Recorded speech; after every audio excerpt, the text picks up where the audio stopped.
Muito bem, eu creio que estamos no ar mais uma vez, graças a Deus, queridos. Estamos iniciando agora nosso estudo bíblico desta noite. Hoje nós vamos tratar sobre o ídolo dos relacionamentos. Estamos na série Enganos do Coração e hoje nós vamos trabalhar quando esperamos das pessoas aquilo que somente Deus pode nos dar. Quero agradecer a todos que já estão aqui. O nosso estudo hoje será breve, ele não tem tantos slides quanto os outros, mas da mesma forma e na qualidade ele será também profundo o suficiente para que a gente possa entender a mensagem que esse estudo vai conferir para cada um de nós. Nós vamos iniciar com a leitura da palavra do Senhor em Gênesis capítulo 29, versículos 31 a 35. Permita-me fazer essa leitura para a gente poder começar. Quando o Senhor viu que Lia era desprezada, fez com que ela fosse fecunda, ao passo que Raquel era estéril. Assim Lia ficou grávida e deu à luz a um filho, a quem deu o nome de Ruben, pois disse: O Senhor viu a minha aflição. Por isso agora meu marido vai me amar. Ela ficou grávida outra vez e deu à luz um filho e disse: O Senhor ouviu que eu era desprezada e me deu mais este filho. E deu-lhe o nome de Simeão. Lia ficou grávida ainda outra vez e deu à luz um filho e disse: Agora, desta vez, o meu marido se unirá mais a mim, porque lhe dei à luz 3 filhos. Por isso lhe dou o nome de Levi. Mais uma vez, ela ficou grávida e deu à luz um filho. Então disse: Desta vez louvarei o Senhor. E por isso lhe deu o nome de Judá. E depois disso, não teve mais filhos. Quando começamos essa série, já há algumas semanas, nós vamos trabalhando sobre a questão dos enganos do coração. Começamos com a fábrica dos ídolos, depois o ídolo da aprovação, depois o ídolo do conforto, trabalhamos também o ídolo do controle, trabalhamos na semana passada o ídolo do dinheiro e hoje nós vamos trabalhar o ídolo dos relacionamentos. Nesta base que nós acabamos de ver, nós já percebemos alguma coisa aí em que existe uma questão de relacionamento que está em certo conflito, inclusive com Deus. A espiritualidade aí tem tudo a ver, inclusive dando nomes aos filhos justamente da angústias que a pessoa estava experimentando. Então, é isso que nós precisamos já detectar a partir desse estudo e agora. E o tema central é: pessoas são presentes de Deus, mas nunca substitutos de Deus. Entre todos os ídolos do coração, talvez nenhum seja tão difícil de identificar quanto o ídolo dos relacionamentos.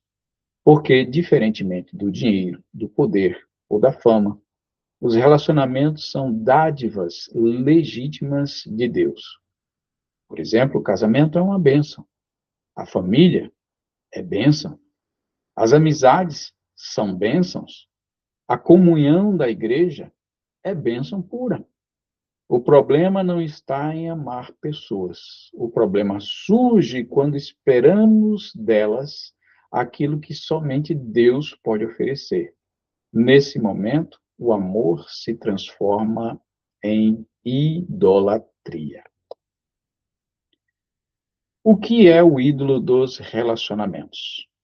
Por definição, o ídolo dos relacionamentos nasce quando eu acredito que preciso desta pessoa para ser completo, seguro ou feliz. Quando alguém assume esse lugar, a pessoa deixa de ser uma bênção e passa a ocupar o trono do coração. Nós sabemos que temos todos necessidades humanas, inclusive se fala isso na maneira científica, na sociologia também existe umas pirâmides, né, que mostram as necessidades humanas que tem. E, claro, fala sobre a questão da fisiológica, mas sobre a questão emocional, nós temos algumas necessidades. Todo ser humano deseja amor, aceitação, segurança, significado e pertencimento. Esses desejos foram colocados por Deus, mas o coração caído tenta satisfazê-los em pessoas ao invés do Criador. Por que razão?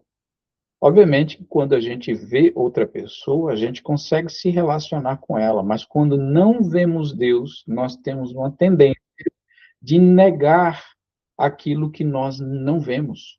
E por fato de não vermos, nós temos essa dificuldade de se relacionar com o próprio Deus, por uma razão muito óbvia que estamos percebendo agora, que é essa questão de ter o contato tete a tete, né, de face a face com as pessoas.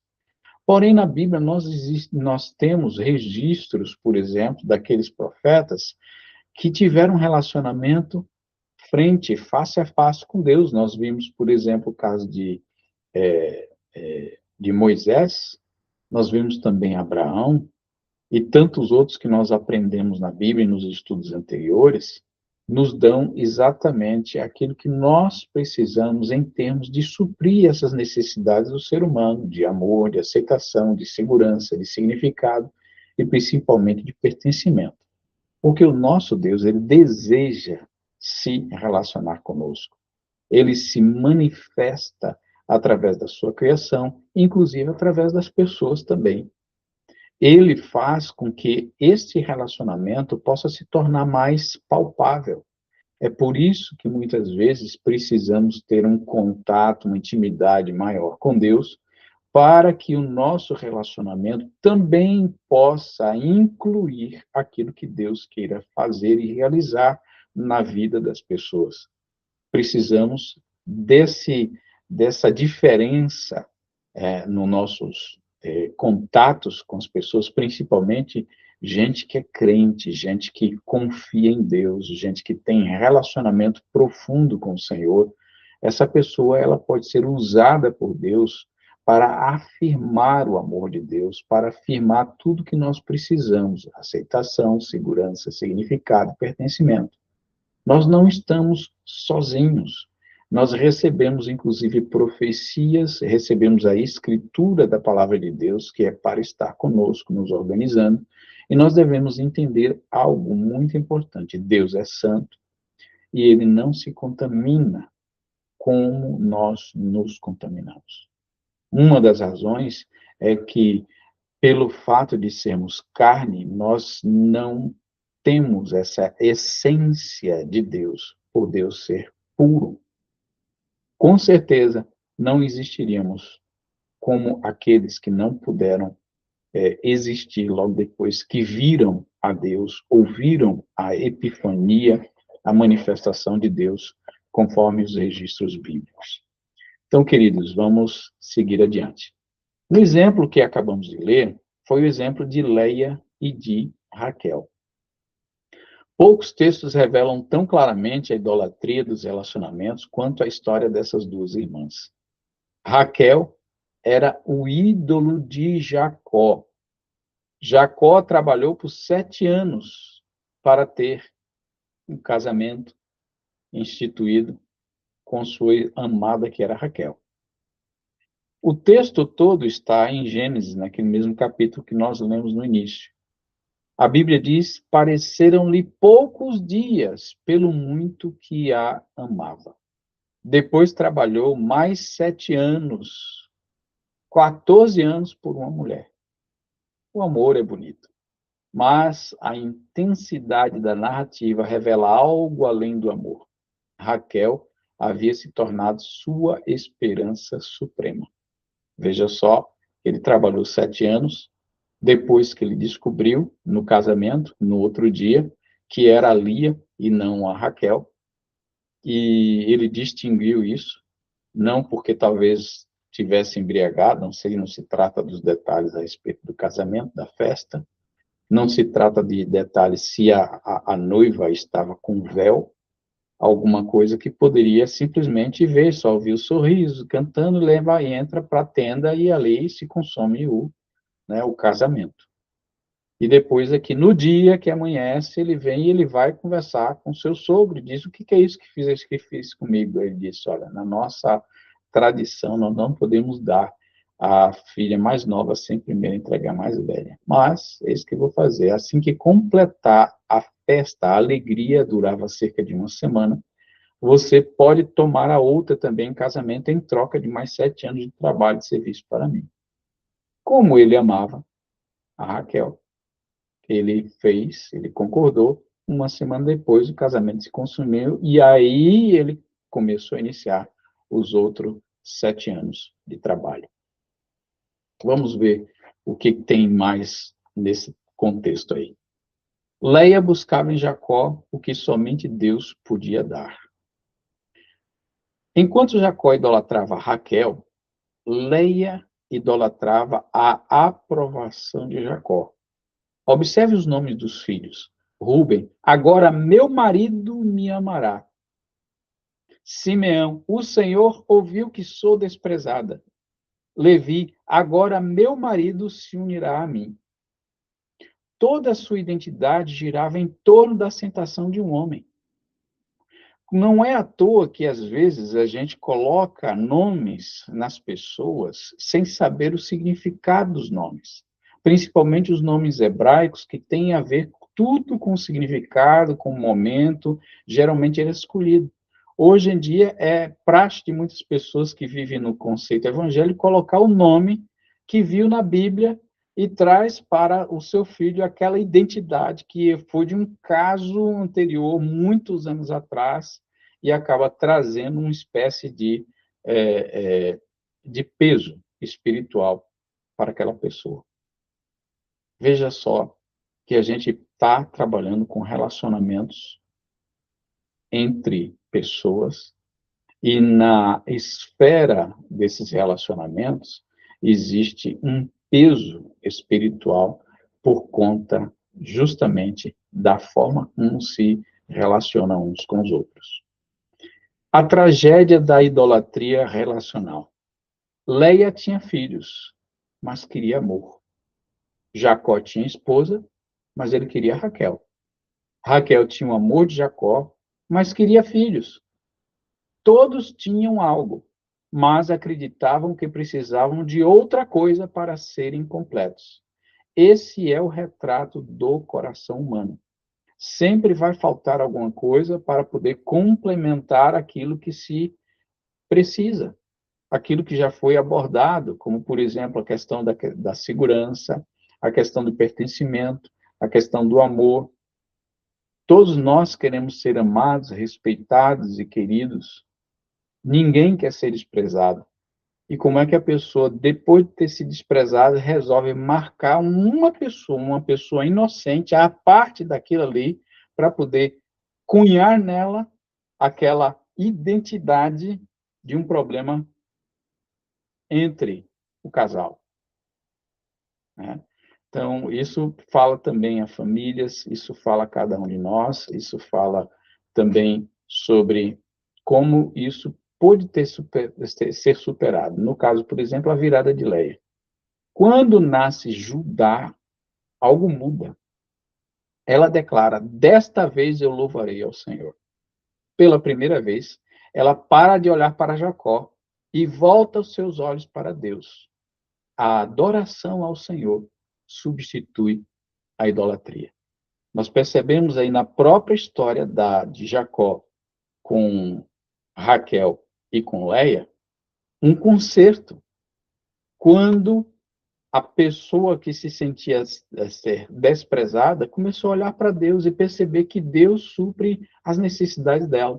Então, agora, ela parou de transferir a angústia dela para uma criança que não tinha nada a ver, ou para a criança que não tinha nada a ver com os problemas emocionais dela, e ela agora passa a olhar para o Senhor, e ela faz um concerto colocando o nome dele de Judá. Obviamente que depois que a gente percebe que a origem de Jesus tem a ver com a tribo de Judá, a tribo de quem começou a olhar para o Senhor e adorar ao Senhor. Da raiz de Israel, mas não foi dos primeiros. Todas duas eram esposas legítimas, mas para que o momento certo pudesse ser aprovado por Deus, para que aquela linhagem toda pudesse ter na sua identidade, Deus fez a grande diferença. Desta vez, louvarei ao Senhor. Judá é o nome e é também a origem da tribo que, tanto só como Davi vem dessa mesma tribo, como também Jesus, ele vem dessa mesma tribo. Quais são os sintomas do ídolo dos relacionamentos? Número 1, medo excessivo de perder alguém. A pessoa vive dominada pelo medo. Qualquer distância gera ansiedade. Qualquer conflito gera desespero. Então, quando a gente percebe isso, a gente tem que analisar para cada um de nós e vermos se dentro de nós existem coisas que podem mostrar se temos algum tipo de deficiência espiritual no nosso relacionamento em si. Medo excessivo de perder alguém. Será que quando a gente se pergunta a si próprio e fazendo uma investigação, né, dentro uma introspecção a respeito de como você se dá com determinadas pessoas próximos a si, então, qual é o tipo de dificuldade, qual é o tipo de, vamos dizer assim, resposta espiritual, porque o Espírito Santo sempre está nos, né, nos convencendo do nosso próprio pecado, do nosso erro, e trazendo à tona exatamente aquilo que é e o que precisa ser corrigido. Então, nesse primeiro ponto aí, nesse sintoma, medo excessivo de perder alguém. Vamos ver o próximo? Dependência emocional. O humor depende completamente do comportamento da outra pessoa. Se ela está bem, há alegria. Se ela está distante, há colapso emocional. Aqui agora eu quero deixar que vocês comecem a participar daquilo que a gente já começou até esse momento. Alguém gostaria de fazer algum tipo de pergunta? Uma curiosidade? Se nesses sintomas entra o ciúme Sim, da amizade. com certeza. O ciúme, ele tem a ver, também faz parte dessa questão emocional, né? E fala muito sobre a questão de medo de perder, porque quando a pessoa tem ciúme, diz, não é meu, é minha possessão, minha propriedade. Não, ou ele gosta de mim, ou ela gosta de mim, somente tem que ter uma certa exclusividade. Então, às vezes, essa anomalia, né, nesse ciúme, ter um pouco de ciúme não é nada, não é problemático, né? Ter um pouco de ciúme já faz parte, inclusive, talvez até de um brilho ali. Agora, o ciúme excessivo, sim. Eu perceber que o ciúme ele não é tão mal em si. Na Bíblia, por exemplo, fala que Deus tem ciúmes. Ele tem ciúme do seu povo. Mas eu Mas não estou Deus nem ciúme de cônjuge, de amizade. Tipo assim, a minha amiga é minha, eu não quero que ela seja de outra pessoa. É nesse sentido sim, que é prejudicial e danoso. sim, sim, cai aí nesse também, nessa questão da dependência emocional. Porque a pessoa quer abraçar aquela amizade somente para você. E se ela vê você mudando para outro caminho, ela vai querer, tipo assim, não, não, não, é minha somente. Infelizmente, isso aí é algo que precisa ser corrigido. Por quê? Ela passa da normalidade. Isso aí é algo que o próprio Espírito Santo vai falar, mas às vezes a pessoa não quer ouvir, né? Infelizmente, não vai querer ouvir. Irmã Fernanda, pode falar. É interessante quando a irmã Claudete pontuou a questão do ciúme, E o Senhor sabiamente falou e nos lembrou que Deus tem ciúme de nós, né? Hum? E eu tive uma experiência pessoal que eu acredito que eu tenha, em algum momento, deixado de dar o primeiro lugar na minha vida para Deus, né? E dei para uma pessoa ou para uma situação que eu desejava que acontecesse, e isso causou ciúme em Deus. E eu fico imaginando Deus lá em cima. Eu te criei desde o ventre da sua mãe, eu te conheço, eu sou seu pai, e você tira o primeiro lugar da sua vida, que é meu, né? Então, assim, eu acho muito interessante esse cuidado, esse carinho que nosso Deus, nosso Pai tem conosco. Deus tem ciúme de nós. Sim, sim, perfeito, irmã Fernanda. Eu estava Isso quase cochilando vai, aqui, mas quando ela falou e o senhor completou, eu me despertei e decidi falar.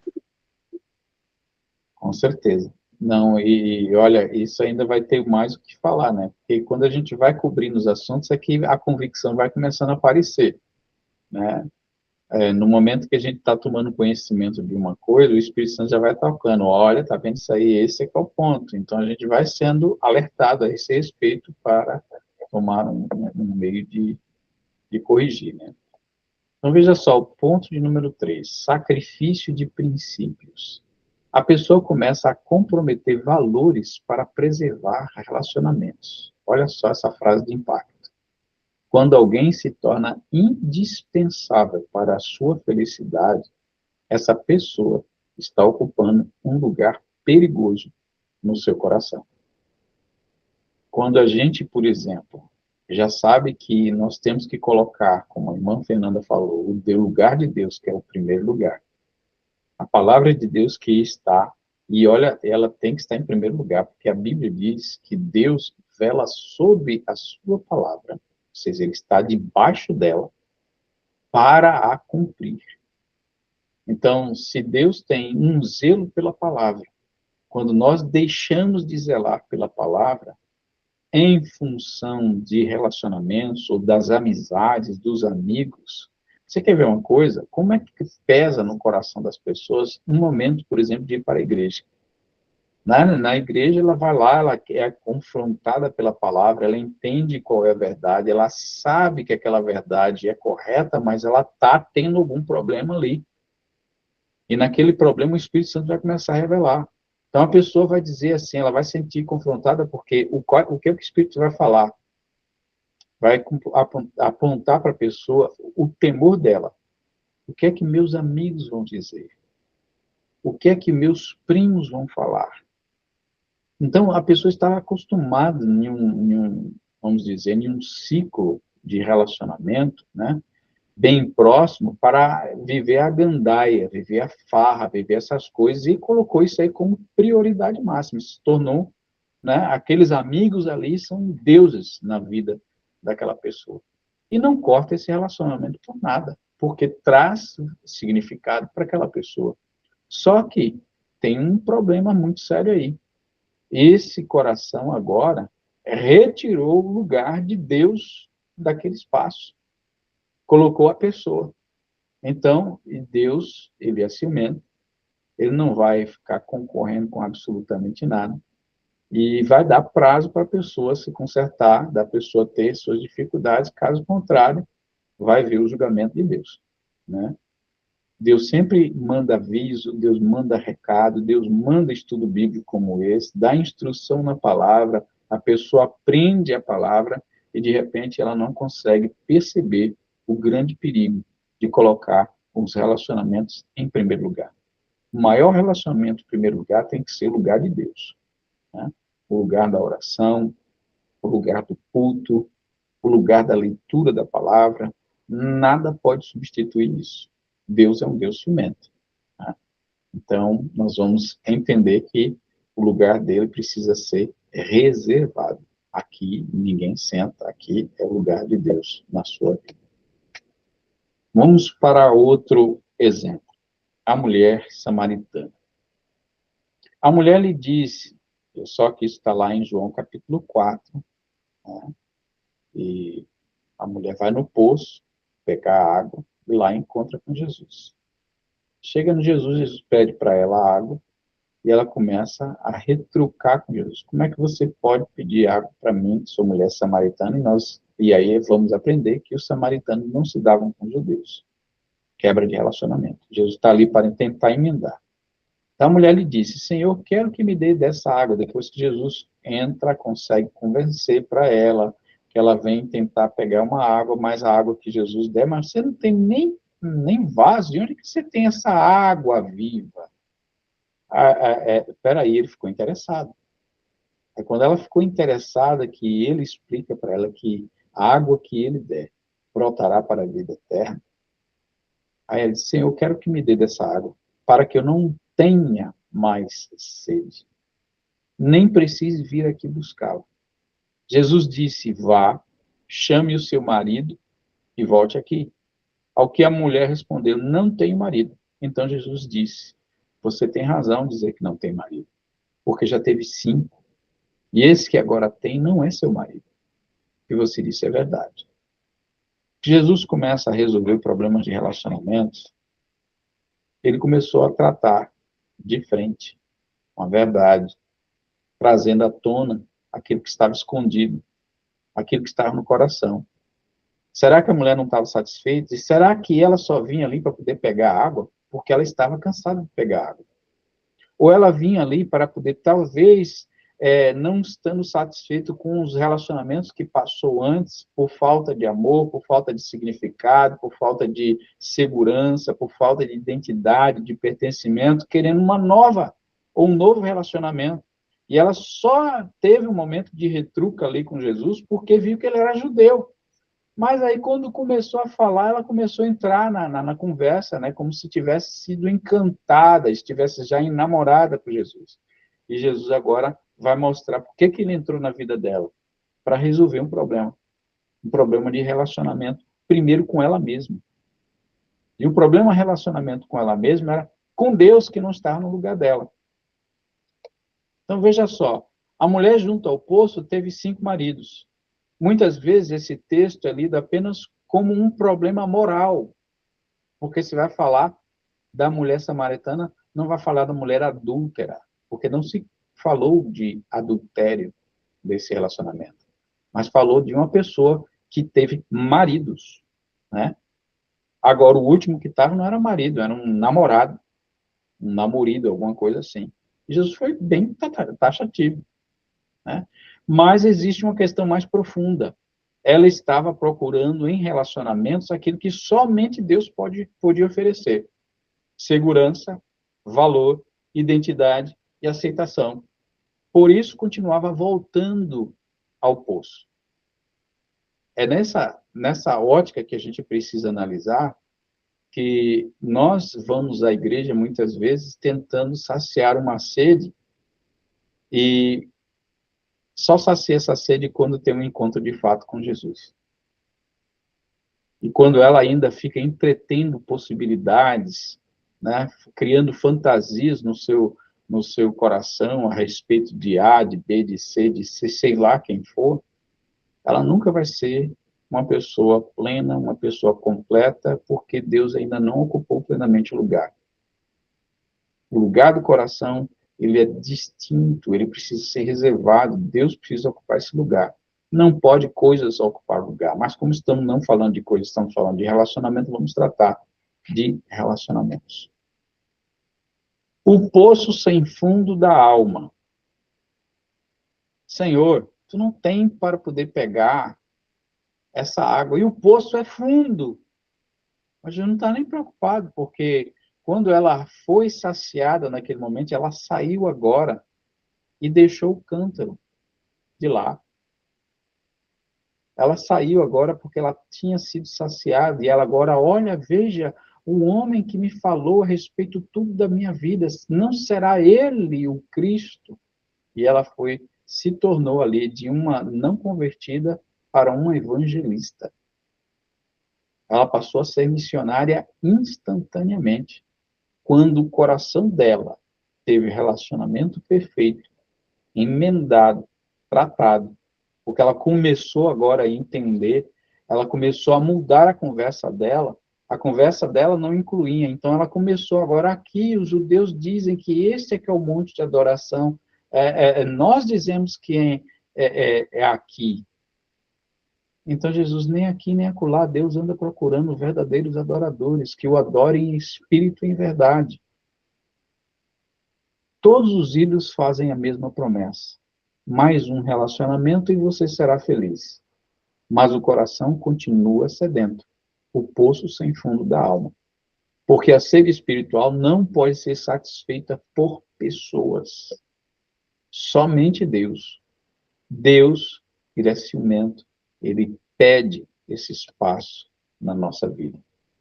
Relacionamentos não foram feitos para carregar o peso de serem deuses. Nenhum marido consegue isso, nenhuma esposa consegue isso, nenhum filho consegue isso, nenhum pastor consegue isso, nenhum amigo consegue isso. Nenhum relacionamento suporta a pressão de ocupar o lugar de Deus. Deus destrona rapidinho.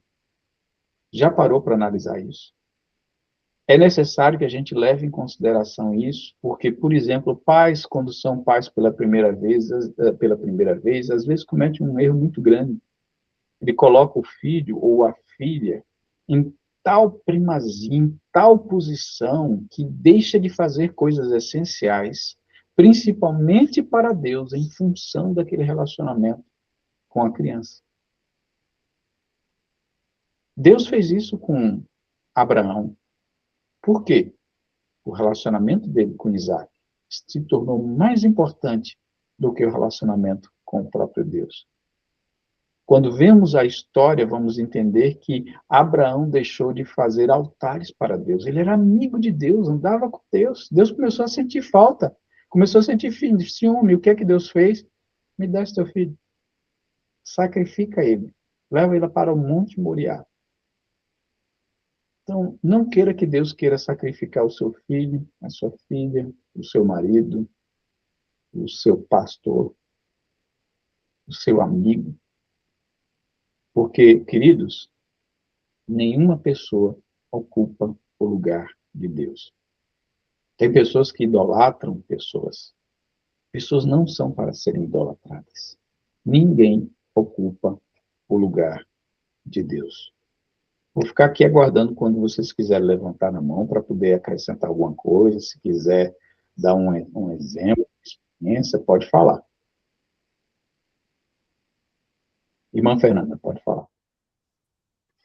Eu lembrei, pastor, da passagem, né, de Abraão e Isaac, que Deus pede o Isaac a ele, Sim. o filho da promessa, o filho que ele teve depois de velho e desejado, esperado, né? E Deus pôs Abraão à prova, como quem diz: vai me entregar teu filho?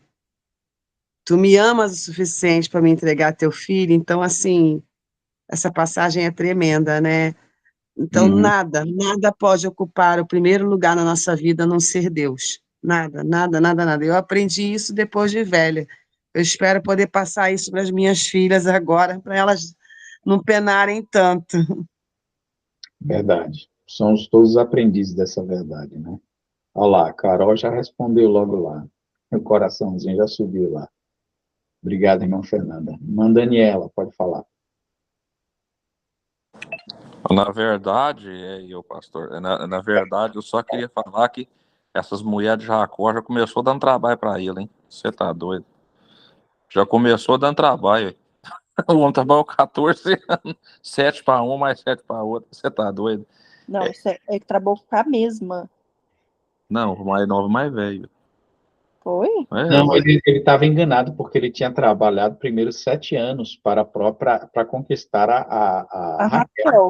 Depois teve que trabalhar mais 7. Jesus. Ô, mulher que deu trabalho. Não posso, vou ter que colocar, mas se você comprometer mais 7 anos, você pode casar com ela logo depois que passe a alegria do casamento da mais velha. Primeira. Ixi. Aí ele trabalhou mais 7 anos, foi 14 anos em função de uma mulher. Então, isso aqui é uma idolatria. Você tá doido, moço? Que mulher que deu trabalho é essa? Eu sei que Ele é muito duro, ó. Uma- Eu tô inteirando 3 anos e já tô pra desistir. Fala isso não. Tô trabalhando pra mim, ainda não inteiro nem 3 anos e eu já tô sufocado. E o cara trabalhou 14. Pois é, imagine, né? Mas veja só que o amor, aí a gente percebe, né, que o amor superou, né? Porque ele disse que não viu passar o tempo. Tá o relato ali que a gente acabou de ler. O amor é lindo, ele tem até essa parte no slide, né? Mas ali ultrapassou uma questão de amor. Um lugar muito perigoso que estava sendo ocupado no coração de Jacó. Jacó veio aprender a lição dele. Depois ele colocou, e inclusive ele conseguiu passar isso para a família, e eu creio, assim creio, né?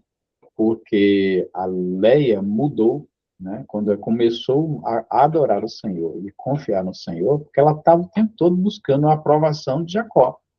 A idolatria dela era a aprovação de Jacó, né? Assim meu marido me amará. Olha os nomes dos filhos, colocados exatamente para poder trazer uma identidade da angústia dela. O coitadinho lá que nasceu inocente, sem saber da situação, né? Recebe de impacto agora no nome dele esse problema, né? E ele vai carregando essa carga emocional da mãe, entendeu? Esse é que é o problema. Alguém mais quer falar? Muito bem, então vamos seguir aqui. Olha só. Essa ilustração fala um pouco sobre esse poço fundo, né? Que é a alma. Imagine alguém tentando iluminar uma cidade inteira com uma pequena lanterna. A lanterna não foi criada para isso. Da mesma forma, nenhum ser humano foi criado para suprir todas as necessidades da alma de outra pessoa. Está escrito: Jesus é a luz do mundo. Ninguém pode ocupar essa, né, essa identidade de Cristo. Ele é para o mundo todo. Nós acendemos a nossa lâmpada, né, aos poucos, refletindo a lâmpada de Cristo, que está em nós. Mas ela precisa estar acesa. Porque quando a gente começa a olhar para outra pessoa, buscando segurança, buscando identidade, buscando aceitação, buscando aprovação, né, aí já ocupou um lugar de uma idolatria. A idolatria no casamento. Um dos maiores perigos do casamento é transformar o cônjuge em um salvador. Pensamentos como: sem ele eu não consigo viver. Sem ela, a minha vida não tem sentido. Ele precisa me fazer feliz. Ela precisa me completar. Essas expectativas produzem frustração inevitável, porque somente Deus é perfeito. A esposa não é perfeita, o marido também não é perfeito. Ambos vieram de famílias imperfeitas, ambos vão se conhecendo, e os primeiros anos de casamento, de 7 a 14 anos, é pura adaptação. É puro conflito, é pura experiência nova, puro atrito para poder, tipo assim, começar a se ajustar. Agora, o segredo do casamento é colocar Deus, como a gente falou lá no nosso jantar de casais, né, a terceira dobra. Né? Uma corda de 3 dobras, ela não se quebra facilmente, né? E a terceira dobra, a primeira corda representa o marido, a segunda dobra representa a esposa e a terceira representa Cristo. Mas a corda em si teve aqueles pontos que nós falamos lá para trazer a ideia de um casamento ajustado, é quando Cristo está incluso no casamento. Amém, queridos? Muito bem. O que Jesus ensinou? Vamos lá em Lucas, capítulo 14, 25 a 33. Grandes multidões acompanhavam Jesus, e ele, voltando-se, lhes disse: se alguém vem a mim e não me ama mais do que ama o seu pai, a sua mãe, a sua mulher, os seus filhos, os seus irmãos, as suas irmãs, e até a sua própria vida não pode ser meu discípulo. E quem não tomar a sua cruz e vier após mim, não pode ser meu discípulo. Está aqui agora, como diz uma palavra, né? Essa é uma chicotada que vem do céu, para que a gente possa entender que não pode haver amor maior no relacionamento você e Deus. É só você e Deus. Pronto. Cada um ocupa o seu lugar da vida. Mas o lugar de Deus é o lugar de Deus. E a Bíblia diz, não pode ser meu discípulo. Ou seja, há uma rejeição lá em cima. Se a gente não aceitar o próprio Deus como o Senhor na nossa vida, colocar outra pessoa, automaticamente, lhe desqualifica imediatamente no discipulado. Ok? Jesus ensinou que nosso amor por ele deve ser tão supremo que todos os outros amores fiquem subordinados. Não porque amamos menos as pessoas, mas porque amamos Deus primeiro. Quando Deus está no centro, nós amamos melhor, nós servimos melhor, nós perdoamos melhor, nós cuidamos melhor. É só quando Deus está no centro. Por isso que nós temos que ter o cuidado da gente poder sempre viver pensando, né, na instrução da família, em mostrar cada um o seu devido lugar, cada um o seu papel. O papel de Deus, ele é o provedor supremo e maior. Nós dependemos do Senhor. E o Senhor, ele mostra, nos guia, nos amparando, nos dando pertencimento, significado, cumprindo os propósitos dele na nossa própria vida. Vamos ver o testemunho de Asaf. No Salmo 73, 25 e 26 diz assim: Quem tenho eu no céu além de ti? E quem poderia eu querer na terra além de ti? Ainda que a minha carne e o meu coração desfaleçam, Deus é a fortaleza do meu coração e a minha herança para sempre. Veja só, queridos. A outra versão diz assim: Quem mais tenho eu no céu? Não há outro em que eu me compraza na terra. Ou seja, que eu vou ter prazer na terra. Observe, Asaf não diz que não possui relacionamentos. Ele diz que Deus ocupa o primeiro lugar. É assim que nós devemos também trabalhar. Ele diz: Quem haverá na terra? Né? É claro que ele tinha amigos. Provavelmente ele tinha família. Com certeza, mas cada um está no seu devido lugar. Então vamos aqui, trabalhando aqui um pouquinho. Quero deixar vocês aí começando a falar um pouquinho. Abre o microfone aí, quem quiser ler. Se consegue ler, acho que as letras estão um pouco pequenas, né? Como vencer o ídolo dos relacionamentos? Quem gostaria de ler? 1. Reconheça suas expectativas irreais.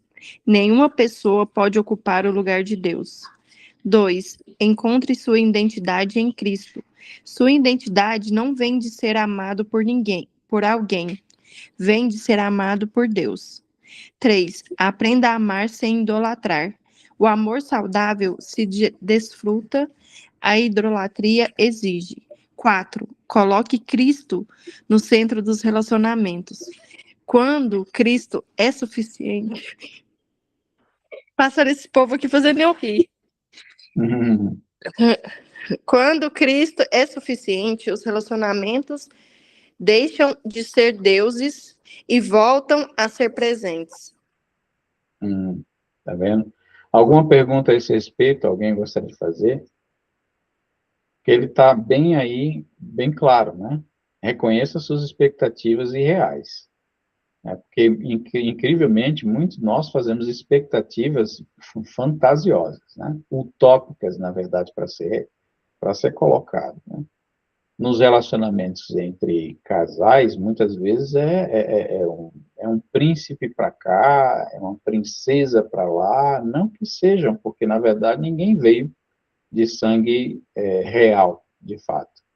A gente coloca isso como uma expectativa, e o problema é que essas expectativas podem se tornar fantasiosas, problemáticas, vêm trazer consequências. Nenhuma pessoa pode ocupar o lugar de Deus. Encontre sua identidade em Cristo. Sempre será essa grande verdade. A nossa identidade está escondida no Senhor Jesus, né? Porque quando a gente se coloca nele, lembre-se que ele foi tentado, né, no deserto, e uma das coisas que Satanás fez foi, a 2 vezes, provocar a identidade de Cristo. Primeiro, se tu és o Filho de Deus. Jesus saiu do Jordão já com essa convicção.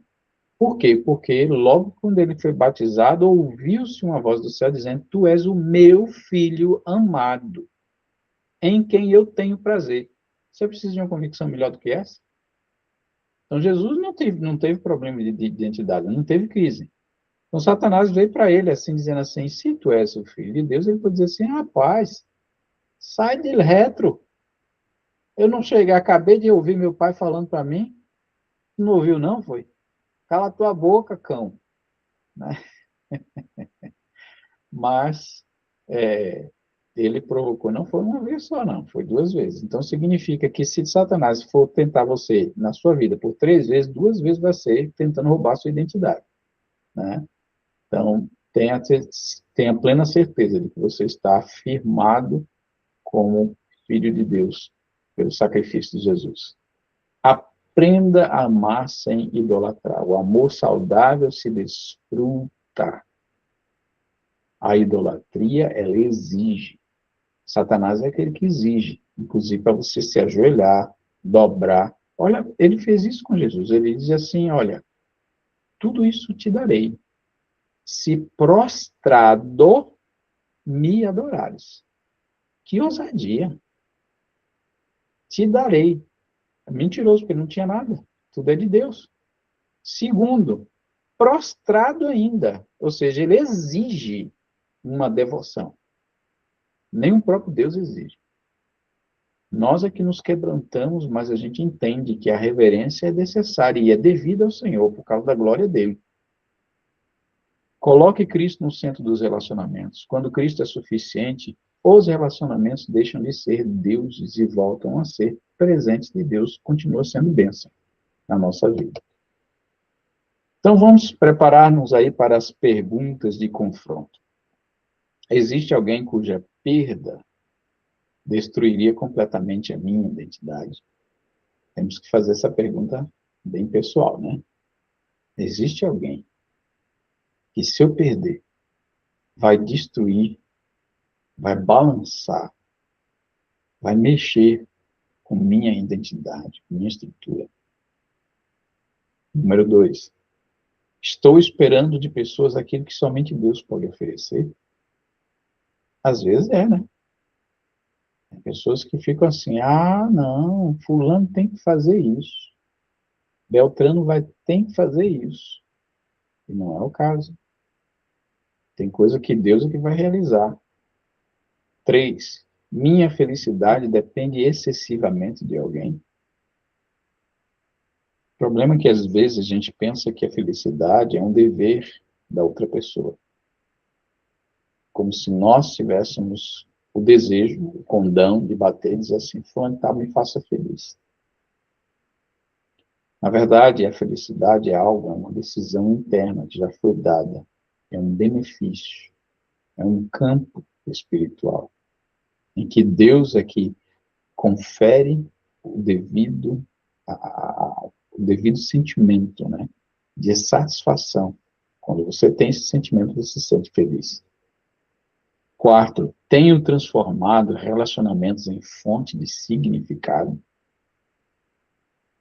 São bem retóricas essas perguntas, né? E o 5º e último: Cristo é suficiente para mim? Ou será que a gente tem que abraçar outra coisa a mais? Às vezes tem pessoas que continuam buscando, né? Ah, não, eu fui naquela igreja, eu fui na outra, eu fui tentando ver, fui saber quem era aquele bispo ali, fui procurar aquele apóstolo lá. Não, dessa vez eu vou atrás do missionário, não sei das quantas. Ah, não, já não estou mais naquela igreja, não, estou procurando outro. Não, peraí, se a pessoa se encontrou com Cristo, e ele encontrou a verdade, no lugar onde você estiver, você vai prosperar. E você vai descobrir se existe verdade naquele lugar e não existe. Mas você já está com Cristo no coração e ele vai te ligar lhe levar e guiar para o lugar mais coerente com a palavra do Senhor. Amém? Conclusão, queridos. Os relacionamentos são bênçãos maravilhosas, mas bênçãos se tornam ídolos quando ocupam o lugar do doador da vida. A maior necessidade do coração humano não é encontrar a pessoa perfeita, é reconciliar-se com o Deus perfeito. A lua é linda, mas não possui luz própria. Ela apenas reflete a luz do sol. Da mesma forma, os relacionamentos mais belos da nossa vida não são a fonte da luz, são reflexos. Quando tentamos transformar o reflexo na fonte, nos decepcionamos. Mas quando encontramos a fonte, aprendemos a desfrutar dos reflexos com gratidão. E por fim, querido, a dependência emocional frequentemente revela um altar escondido. Talvez você tenha passado anos buscando em pessoas aceitação, segurança, identidade, valor. Mas hoje o Espírito Santo está revelando uma verdade libertadora. Aquilo que você procura nas pessoas encontra-se plenamente em Cristo. O coração que encontra sua plenitude em Deus deixa de exigir que as pessoas façam o que somente Deus pode fazer. Querido, terminou os nossos slides, concluímos a nossa lição.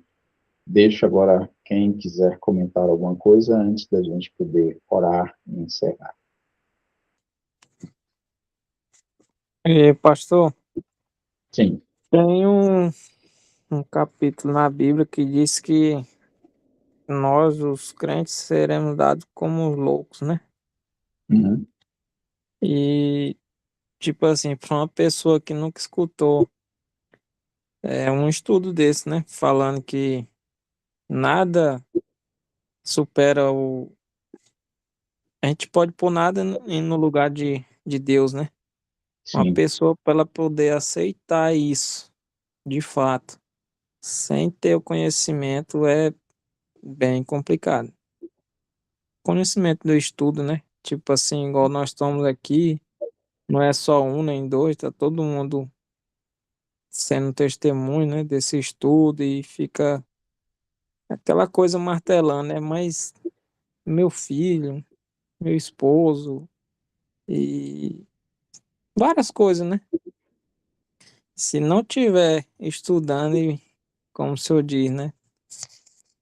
Buscando conhecimento da palavra todo dia, é difícil. sim, verdade. Amém. Alguém mais quer falar alguma coisa? Eu acho que mesmo buscando, ainda continua difícil. Pelo menos para mim não facilitou ainda.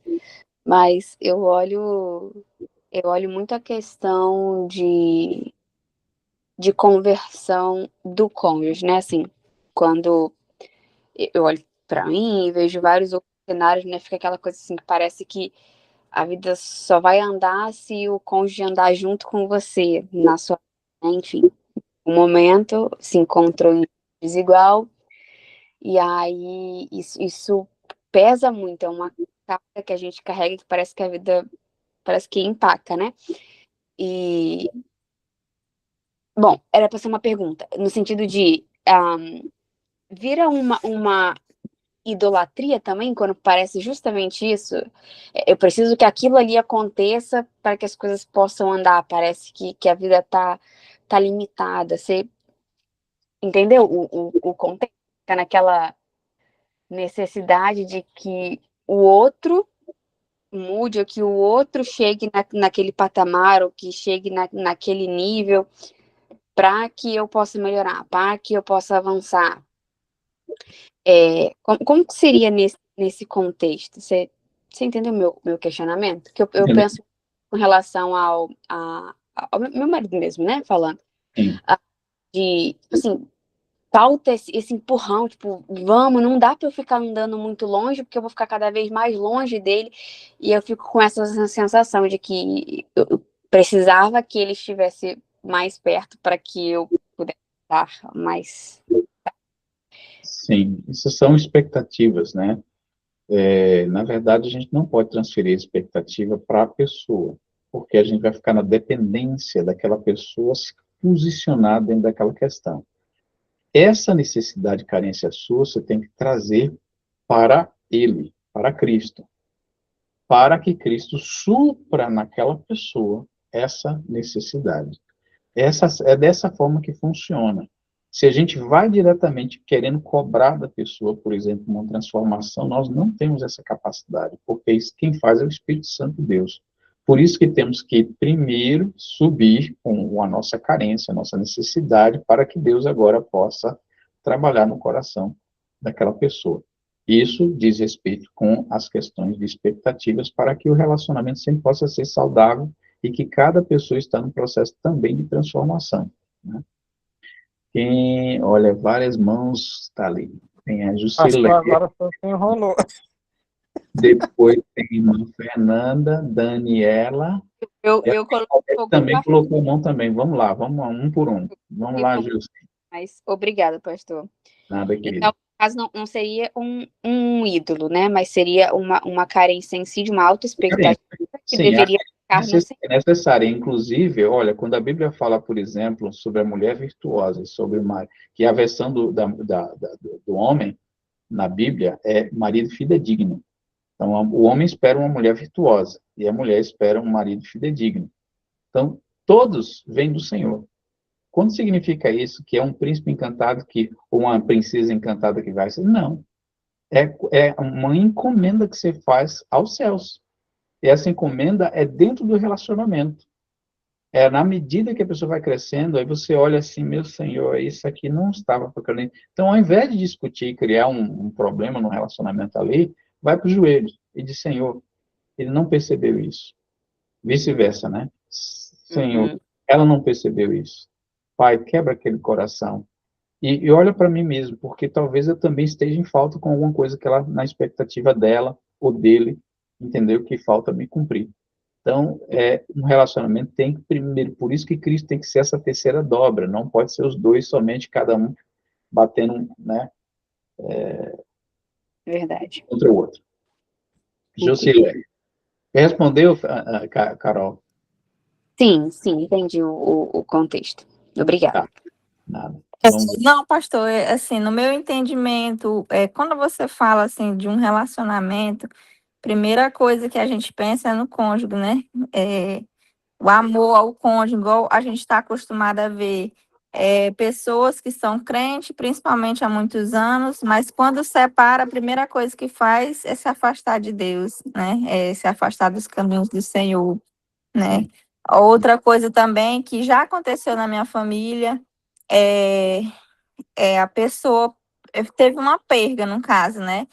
Uma perda de uma mãe, e aí aquilo dali é um gatilho também. Questionar a vontade de Deus, né? Por que que Deus levou? Tipo assim, se torna uma revolta com Deus e o amor não é grande, né? O amor não para a pessoa é maior do que o amor que você tem para Deus. Questiona a vontade de Deus e acaba saindo da presença de Deus, né? Então, eu entendo por essa forma, né? Que nada, independente do que aconteça, a vontade de Deus não seja que a gente queira para a nossa vida, né? Nada pode nos fazer nos afastar dos caminhos do Senhor, né? Sim, isso também ajuda até a consolar um coração que, por exemplo, a perda, vamos dizer uma separação, né? Houve conflito, não soube se entender, um sai magoado com o outro e quer eliminar a vida da pessoa. Então, aí, olha só o desencadear de tantos efeitos emocionais. A pessoa pega, por exemplo, fotografia juntos, rasga no meio. Pega, por exemplo, histórico, hoje em dia, tudo na mídia, faz e anula aquela pessoa daquele contexto histórico. Então, a gente sabe que a pessoa está passando todo tipo de coisa, mas vai mais tarde, quando passar essa ira todinha, vai começar a lembrar dos bons momentos. E aí diz, meu Deus, pisei na bola. E agora? Você não consegue agora emendar uma fotografia que foi rasgada no meio. Você pode emendar talvez o relacionamento e fazer novas fotografias. Mas a partir do momento em que agora a gente se conserta diante de Deus e traz Deus para o relacionamento, tanto um quanto o outro serão consolados, serão restaurados, serão edificados e poderão viver um novo tempo. Então, nunca se deve colocar uma expectativa de Deus na vida da pessoa. Então, Deus, ele está no lugar, e se ele estiver firmado no coração da pessoa, aquele casamento tem maneira de ser reestruturado. Ela pode viver um novo tempo, né? Como diz o outro, diz que vaso quebrado nunca volta a ser perfeito, pois já foi comprovado que vaso pode se tornar muito mais valioso do que perfeito. Perfeito talvez ele não volta, mas ele vai se tornar mais valioso ainda. Como? Tem um processo japonês chamado Kisunji, que é pegar os vasos que foram quebrados, e é para quebrar o vaso mesmo, só que ele faz umas emendas com uma cola com base de ouro. Então, aquela emenda passa a ser um vaso super valioso. Se o outro vaso antes não tinha valor, esse vaso do Kitsunji, agora ele está muito mais valioso. Deus faz esse tipo de coisa no relacionamento, que muita gente espera, não tem esperança. Você não crê em milagre, então não está acreditando em Deus. Amém? Respondeu, Jussi? Sim, pastor. Vamos lá, irmã Fernanda. A questão é que, quando a gente coloca a expectativa no cônjuge, no outro, né, a gente acaba colocando essa expectativa, o outro, em primeiro lugar. E a gente tem que aprender que a gente não muda ninguém, que a gente só consegue mudar a gente mesmo. Dá raiva. Dá vontade de ir lá e pegar um rolo de pastel e tacar na cabeça da pessoa 3 vezes para ver se dá jeito. Mas não, eu digo isso, por exemplo, em sala de aula. Da onde que meu espírito de Pedro veio, né? Aí, ó. Não, calma aí. Não, esqueça um rolo de pastel, calma aí. Mas eu estou falando, tipo assim, como professor em sala de aula, né? A gente orienta nosso aluno, orienta para o bem dele, mas se ele vai fazer, né? Só Deus sabe. Então, quando a gente coloca a nossa expectativa, a nossa esperança, a nossa oração diante de Deus, é Deus quem transforma, é o Espírito Santo de Deus quem convence. Sim. Porque a gente acaba também virando, eu não sei se os irmãos estão me entendendo, se a gente acaba virando um mini Deus. Olha, eu vou orar e essa pessoa vamos expulsar todos os demônios que tem dentro dela. O que tem, o que não tem, o que está para vir, não vai vir mais. Então a gente acaba virando um mini Deus, né? E a gente só é um canal, só é um instrumento de Deus, mas é Deus quem age, é Deus quem transforma, é Deus quem cura, é Deus quem liberta. Sim. Agora, em relação ao casal, é ruim quando a gente quer buscar mais a Deus e a gente vê que o outro não está acompanhando, né? E assim, cada um vai dar conta de si para Deus. A gente, quando na hora que a trombeta tocar, né, ninguém vai poder segurar na mão. Segura aqui na minha mão, vamos junto comigo. Eu sei lá, eu estou com um pensamento meio estranho. Às vezes eu fico assim, Deus, me ajuda aí, porque meu tic-tac, meus neurônios, minhas sinapses não estão processando direito, não. Mas eu aprendi com a idade. Eu espero aprender mais e mais e mais, né? Com certeza. Maravilha, irmã Fernanda. Claudete, que eu gostaria de fechar aí, tá com a mão levantada para falar também. Assim, virou meio Deus BR. abençoe a Claudete aí com a Carol, com um pouquinho de mim, um pedacinho de mim. Para Carol, eu diria aquilo que o pastor falou: primeiro lugar, oração, e depois tem que marcar a conversa, e dividir tarefas, e colocar propósitos, né? Isso complementa também. Mas, voltando aqui, só rapidinho, para a idolatria, né? É que é muito fácil. A gente ouve um estudo desse e foi tão bom, a gente aprendeu tanto.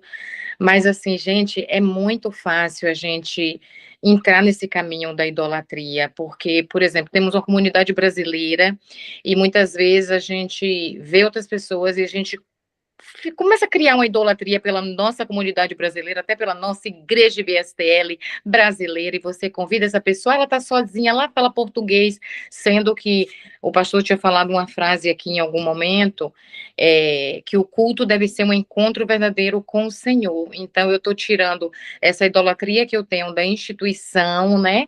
Que é importante, um pedacinho do Brasil aqui, mas a gente tem que ter bastante cuidado para a gente não estar idolatrando nossa comunidade brasileira, convidando outros para, né? Ah, porque no quarto culto tem café e é tão legal, tem umas pessoas legais, tem departamento disso, tem ministério disso, tem ministério disso.